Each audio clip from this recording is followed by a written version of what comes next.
जय माता की। नवरात्रि के पावन पर्व की शुरुआत होने वाली है। हिंदू धर्म में नवरात्रि का बहुत अधिक महत्व होता है। नवरात्रि के दौरान माँ के 9 रूपों की पूजा अर्चना की जाती है। नवरात्रि के दौरान भक्त माँ को प्रसन्न करने के लिए व्रत भी रखते हैं। नवरात्रि व्रत के दौरान व्रत कथा का पाठ करने का बहुत अधिक महत्व होता है। अगर आप नवरात्रि व्रत कथा का पाठ नहीं कर सकते हैं तो इस व्रत कथा को सुन लें। संपूर्ण देवी कथा। धार्मिक कथाओं के अनुसार एक बार बृहस्पति जी ने ब्रह्मा जी से सवाल किया कि चैत्र व आश्विन मास की शुक्ल पक्ष में नवरात्र का व्रत और उत्सव क्यों किया जाता है, इस व्रत का क्या फल है, इसे किस प्रकार करना उचित है, पहले इस व्रत को किसने किया। बृहस्पति जी के इस सवाल के जवाब में ब्रह्मा जी ने कहा, हे बृहस्पति, प्राणियों के हित की इच्छा से तुमने बहुत अच्छा प्रश्न किया है। दरअसल जो मनुष्य मनोरथ पूर्ण करने वाली दुर्गा, महादेव, सूर्य और नारायण का ध्यान करते हैं वे मनुष्य धन है। यह नवरात्र व्रत संपूर्ण कामनाओं को पूर्ण करने वाला है।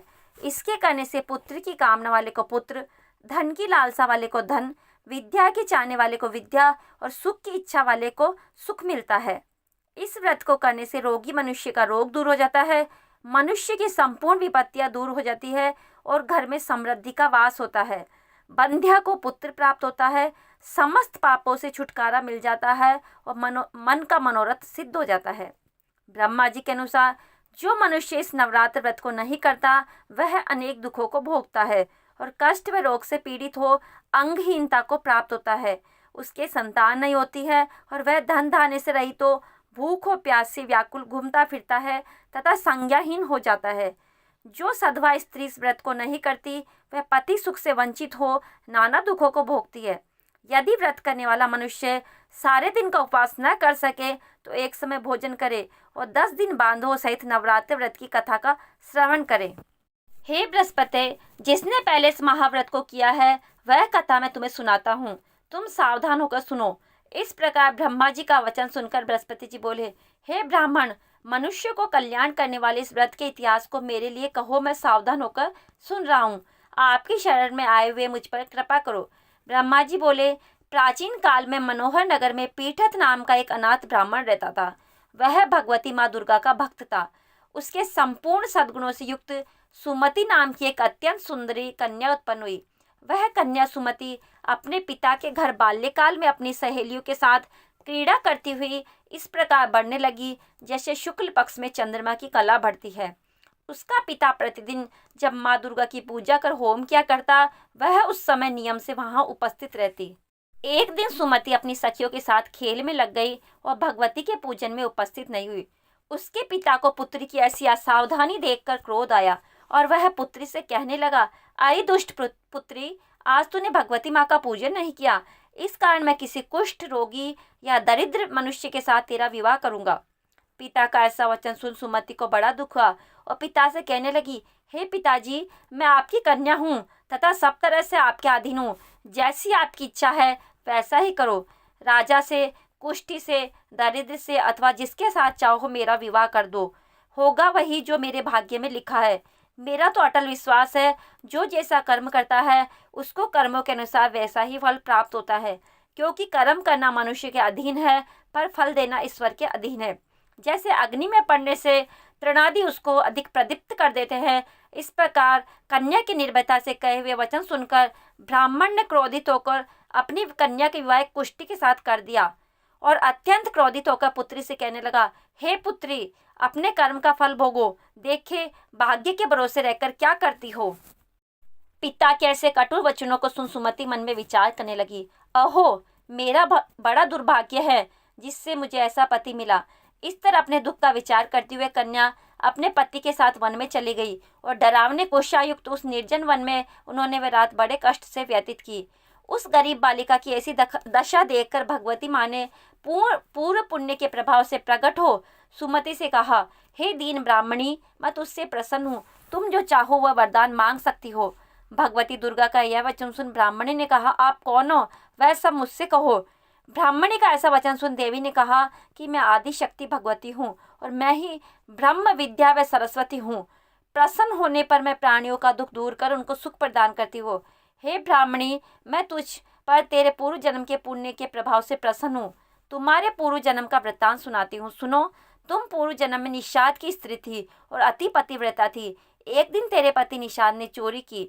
चोरी करने के कारण तुम दोनों को सिपाहियों ने पकड़ लिया और ले जाकर जेल खाने में कैद कर दिया। उन लोगों ने तुझको और तेरे पति को भोजन भी नहीं दिया। इस प्रकार नवरात्रि के दिनों में तुमने न तो कुछ खाया और न ही जल पिया। इस प्रकार 9 दिन तक नवरात्र का व्रत हो गया। हे ब्राह्मणी, उन दिनों में जो व्रत हुआ, इस व्रत के प्रभाव से प्रसन्न होकर मैं तुझे मनवांछित वर देती हूँ। तुम्हारी जो इच्छा हो सो मांगो। इस प्रकार माँ दुर्गा के वचन सुन ब्राह्मणी बोली, अगर आप मुझ पर प्रसन्न हैं तो हे माँ दुर्गे, मैं आपको प्रणाम करती हूँ। कृपा करके मेरे पति का कोढ़ दूर करो। देवी ने कहा, उन दिनों तुमने जो व्रत किया था, उस व्रत का एक दिन का पुण्य पति को कोढ़ दूर करने के लिए अर्पण करो। उस पुण्य के प्रभाव से तेरा पति कोढ़ से मुक्त हो जाएगा। ब्रह्मा जी बोले। इस प्रकार देवी के वचन सुनकर ब्राह्मणी बहुत प्रसन्न हुई और पति को निरोग करने की इच्छा से जब उसने तथास्तु ऐसा वचन कहा, तब उसके पति का शरीर भगवती दुर्गा की कृपा से कुष्ठ रहित, रोग से रहित तो अति कांतिवान हो गया। वह ब्राह्मणी पति की मनोहर देह को देख इस देवी की स्तुति करने लगी। हे माँ दुर्गे, आप दुर्गति को दूर करने वाली, तीनों लोगों का संताप हरने वाली, समस्त दुखों को दूर करने वाली, रोगी मनुष्य को निरोग करने वाली, प्रसन्न हो मनोवांछित वर देने वाली और दुष्टों का नाश करने वाली जगत की माता हो। हे अम्बे, मुझ निरपराध अबला को मेरे पिता ने कुष्ठी मनुष्य के साथ विवाह करके घर से निकाल दिया। पिता से तिरस्कृत निर्जन वन में विचर रही हूँ। आपने मेरा इस विपदा से उद्धार किया है। हे देवी, मैं आपको प्रणाम करती हूँ, मेरी रक्षा करो। ब्रह्मा जी बोले, हे बृहस्पति, उस ब्राह्मणी की ऐसी स्तुति सुन देवी बहुत प्रसन्न हुई और ब्राह्मणी से कहा, हे ब्राह्मणी, तेरे उदालय नामक अति बुद्धिमान, धनवान, कीर्तिवान और जितेंद्रिय पुत्र शीघ्र उत्पन्न होगा। ऐसा वर प्रदान कर देवी ने ब्राह्मणी से फिर कहा कि हे ब्राह्मणी, और जो कुछ तेरी इच्छा हो वह मांग ले। भगवती दुर्गा का ऐसा वचन सुन सुमति ने कहा, हे माँ दुर्गे, अगर आप मुझ पर प्रसन्न है तो कृपा करके मुझे नवरात्र व्रत की विधि और उसके फल का विस्तार से वर्णन करें। इस प्रकार ब्राह्मणी के वचन सुन माँ दुर्गा ने कहा, हे ब्राह्मणी, मैं तुम्हें संपूर्ण पापों को दूर करने वाले नवरात्र व्रत की विधि बतलाती हूँ, जिसको सुनने से मोक्ष की प्राप्ति होती है। चैत्र या अश्विन मास के शुक्ल पक्ष की प्रतिपदा से लेकर 9 दिन तक विधि पूर्वक व्रत करे। यदि दिन भर का व्रत न कर सके तो एक समय भोजन करे। विद्वान ब्राह्मणों से पूछकर घट स्थापन करे और वाटिका बनाकर उसको प्रतिदिन जल से सींचे। महाकाली, महालक्ष्मी और महासरस्वती देवी की मूर्तियां स्थापित कर उनकी नित्य विधि सहित पूजा करे और पुष्पों से विधि पूर्वक अर्घ दे। बिजोरा के फूल से अर्घ देने से रूप की प्राप्ति होती है। जायफल से अर्घ देने से कीर्ति, दाख से अर्घ देने से कार्य की सिद्धि होती है। आंवले से अर्घ देने से सुख की प्राप्ति और केले से अर्घ देने से आभूषणों की प्राप्ति होती है।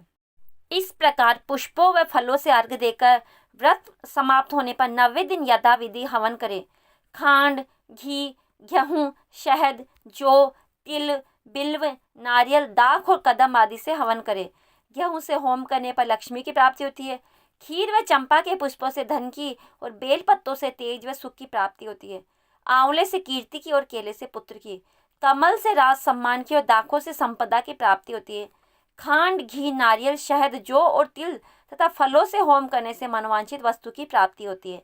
व्रत करने वाला मनुष्य इस विधि विधान से होम कर आचार्य को अत्यंत नम्रता के साथ प्रणाम करे और यज्ञ की सिद्धि के लिए उसे दक्षिणा दे। इस प्रकार बताई हुई विधि के अनुसार जो व्यक्ति व्रत करता है उसके सब मनोरथ सिद्ध होते हैं, इसमें तनिक भी संदेह नहीं है।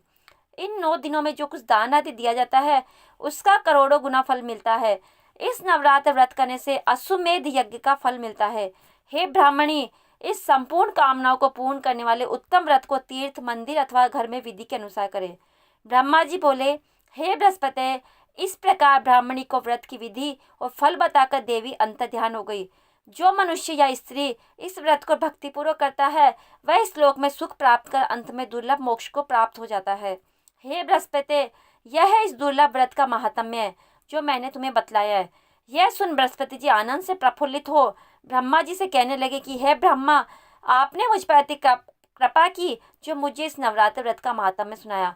ब्रह्मा जी बोले कि हे बृहस्पति, यह देवी भगवती शक्ति संपूर्ण लोगों का पालन करने वाली है। इस महादेवी के प्रभाव को कौन कौन जान सकता है? बोलो, माँ भगवती देवी की जय। तो नवरात्रि के दिनों में आप इस व्रत कथा का पाठ अवश्य करें या श्रवण अवश्य ही करें।